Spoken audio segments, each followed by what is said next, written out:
So my wife and I recently spent nearly 3 months in America as Australians, and today I want to talk about 10 culture shocks I faced while I was living there as an Australian. Yo, how's it going, fam? Welcome back to my YouTube channel. If you're new here, my name is Hainza. I love making music and these YouTube videos, all for the glory of God. So if that sounds interesting to you, make sure you hit that subscribe button and join the fam. Okay, this isn't like an extensive list, but I do want to get into it. So make sure you get comfy, grab a Milo or a hot chocolate, depending on whether you're Australian or American. Actually, before we get into it, I just want to make a disclaimer. These are the differences that I noticed, and it's based on my experience. Obviously, people's experiences are different, and also I love both of these countries. They're both so beautiful in their own ways, both with pros and cons. This isn't a pros and cons list, although you could maybe interpret some as such. They're very similar and very different in different ways. So yeah, if I'm going on about how good America is at times, please know that I am repping my country right now. I'm wearing this hat. So I've got a list here. Number 1, diversity. So my wife and I flew to California first. We spent some time in LA, and then we went to Nashville in Tennessee. And one of the first things I noticed when we were in LA is the fact that it is quite diverse. We stayed in a place in LA where there was a high population of Latinos, of Hispanic people. I don't know if those two things are different, but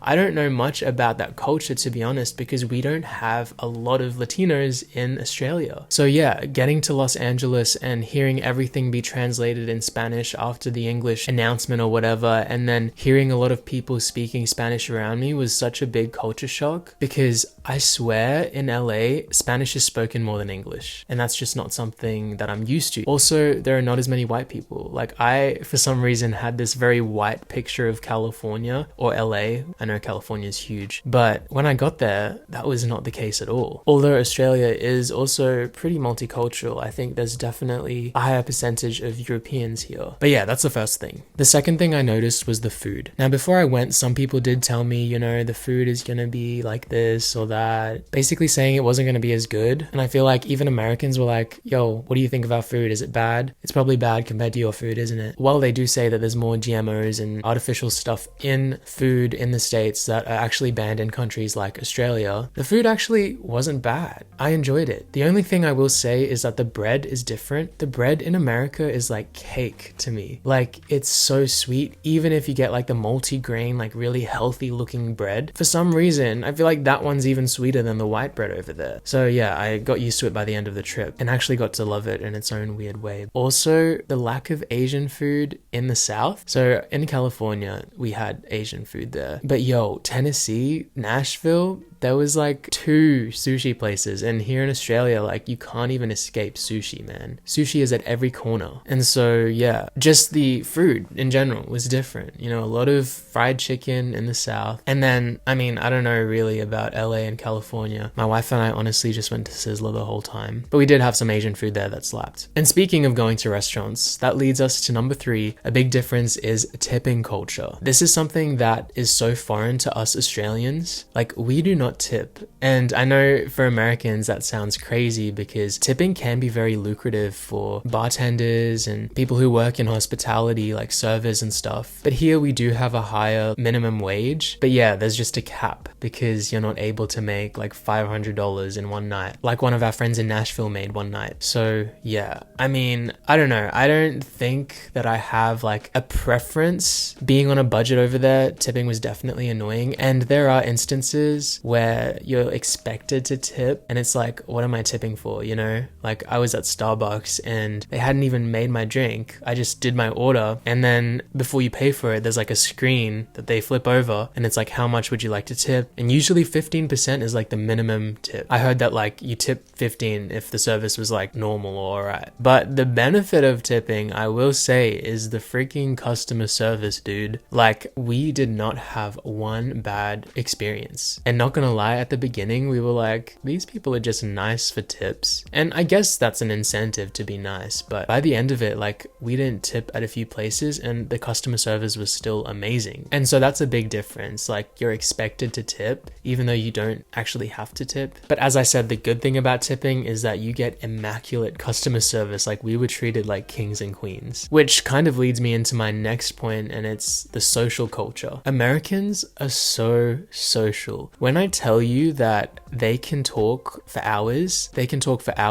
and that's just not something that we do here as much, in my experience anyway. Like, we would have nights where we stayed up late, like people had work tomorrow or church tomorrow, and we would just stay up late talking, discussing, just like having fun, socializing. And what's crazy is that we didn't encounter any awkward conversation. Like, even people who were introverted could hold conversations, and people knew how to exit conversations really well as well. Whereas in my experience in Australia, you know, we are more laid back and not as like in your face, I guess, as Americans. I loved that about this culture, because it means that it's easier to make friends. Like, this is one of the biggest things that I experienced. We literally went to Nashville, by the way, without knowing a single soul, and LA, but we only spent like a few weeks in LA. We spent a month and a half, nearly 2 months in Nashville, and we didn't know a single soul there and left with family. Like, there are not as many levels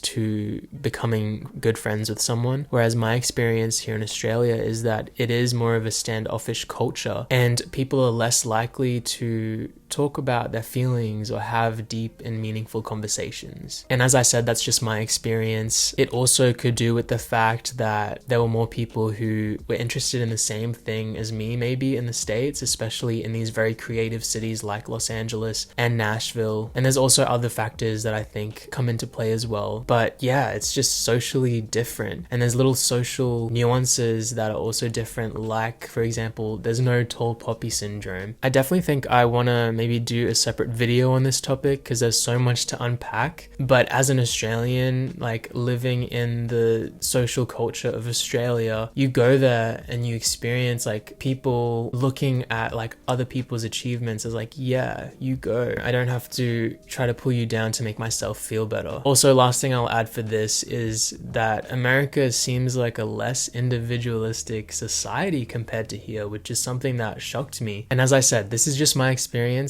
People might have completely different experiences, but yeah, I mean, especially in the South, there's more of a value for community. So on to my next point, number 5. This ties into community as well. It's the Christian culture in America. In God we trust, for real. God bless America. Guys, as a whole, America is definitely more religious compared to Australia, and as a follower of Jesus, I was eating that up. Finger licking good. No, but for real, some people hate that about America, but I'm like, God bless America. One nation under God. But seriously, I'm not even talking about like the religious, I guess, themes that the country has as a whole. Like, I'm talking about the people. Like, we went to church there, and we went to like small groups or life groups, whatever you want to call them. And when I tell you, we could not get a word in because people were like talking and discussing, and people even put their hands up because there was so much talking that they wanted to chip in and say something. And I'm used to going to, and maybe some life groups are like this in America, but I'm used to going to like these life groups and people being like, okay, we read this scripture or whatever. Does anyone have any thoughts? And just awkward silence. Like, that did not happen. And we went to multiple life groups in the South. I mean, it's the Bible Belt as well. It's known for Christianity, and Christianity is more prevalent in the South. But man, people are just on fire. It's like so flowy there. That's the best way I can describe their Christianity. Like, it's not weird. And I think there are cultural taboos about discussing God and religion in Australian culture as a whole. And so that's a big difference that I noticed while I was there. Number 6, guns. Oh my gosh. This is something as an Australian that is completely foreign to me. Like, when I tell you I hadn't seen a gun in person until I was in the States, one of the friends I made over there like pulled out his gun to show me. In the South, I was like, this is America. Because honestly, here in Australia, we do not have guns like that. The gun laws are just so different. And yeah, we were in California, in LA, as I said, and at every church we went to, nearly every church, you had to be like checked, your bag had to be checked, you had to be patted down, and there was security at church. Even in Nashville, even though you didn't get checked because you could legally bring a gun in, it is a concealed state, I'm pretty sure. So you can't open carry, but you can have a firearm on you. The Second Amendment. So wild, and just something that definitely needed time to get used to. In Australia, like, violence is usually to do with stabbings and like knife violence, but gun violence is like pretty much non-existent here. Of course, there's still like some cases here and there, but in terms of mass shootings and stuff like that, like there was a shooting at a church in Texas while we were there, but we weren't in Texas, we were in Nashville, Tennessee. And I remember reading that, and being in America, it's like it hits different. You read about that in Australia and you're like, oh, but then being in the States, knowing that that happens there is wild. All right, on to the next one. Number 7 is just traffic, driving, road rules, all of that. It's so different. Obviously, they drive on the opposite side of the road, so on the right side. But something that surprised me that I didn't know is that you can go through certain red lights if you're turning right. And if there's no sign prohibiting it, you gotta give way, but you can turn right at a red light, which is wild. Also, in Tennessee, you don't need a front license plate. In California, you do, but it varies by state. It's just so different because here in Australia, in all our 5 states or 6 states,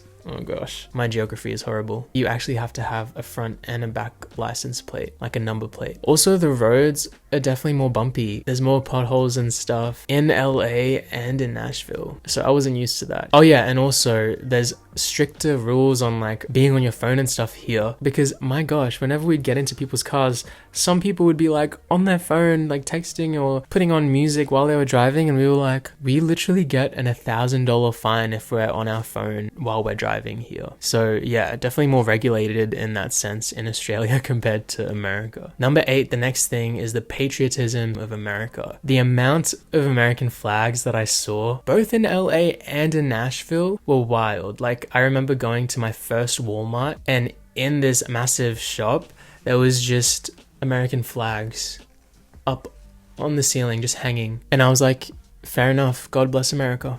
It's just crazy because we do not have that here. Like, you don't have an Australian flag on your house. Like, only a few people do, and it's kind of seen as, I don't know, weird, and it's political and politically incorrect even. And I'm sure that's in America as well, where people view the flag that way, but there's something kind of beautiful about the patriotism. Obviously, there are certain cases where people take it to the extreme, and that's like not helpful at all or good, but yeah, that's just a big difference that I noticed. Okay, number 9 is cleanliness. Guys, if you live in Australia or Brisbane especially, it is so clean here. Like, there is no rubbish. You know, town council, the government, they be putting things in place to make sure that we live in a clean society. And as beautiful as America was, in certain places there was just so much rubbish, and for me, litter is like a pet peeve. And so it was really hard adjusting, because when you just walk down the road, there's like rubbish, and I'm like, can someone pick this up? But it's to the point where there's like flora like growing on the rubbish, like it's been there for so long, or you can see like the remnants of like a car crash, the rubble and stuff. And in Australia, like, people clean that up straight away, and in America they obviously don't in some areas. And it's just wild, because even the, you know, run down areas around me anyway, like, there's a little bit more rubbish, but it's pretty clean. All right, so last but not least, a big culture shock that I noticed when I went there. It wasn't really that shocking, but I guess experiencing it is a different thing. Yo, the artistic energy and emphasis people have on the arts and creativity and music, it was wild. My wife and I actually found ourselves in LA during the Grammys, when the Grammys was on, which was so wild. We didn't even plan that, but the Grammys took place while we were there. And yeah, I mean, Australians were very influenced by the entertainment and the media and the music and the movies from places like California, LA, even Nashville, with country music and all of that. And yeah, it was so wild. Like, there are so many more opportunities for creatives, which is something I really appreciated, and something that's just not part of Australian culture. Like, music isn't as embedded in the culture here as it is in America. And there's not to say that there's not a scene here in Australia, there definitely is, but it's a lot smaller, and yeah, I guess it's not as revered by society as it is in America. And so yeah, that was a big difference. But anyways, that brings us to the end of this video. Thank you so much for watching. If you've made it this far, you're the real MVP. Let me know in the comments below if you can relate to any of these culture shocks going to America from Australia. And also, if you're an American who's come to Australia, I'd love to hear it. Aussie, Aussie, Aussie, oi, oi, oi, and God bless America. I will see you in my next video. Peace.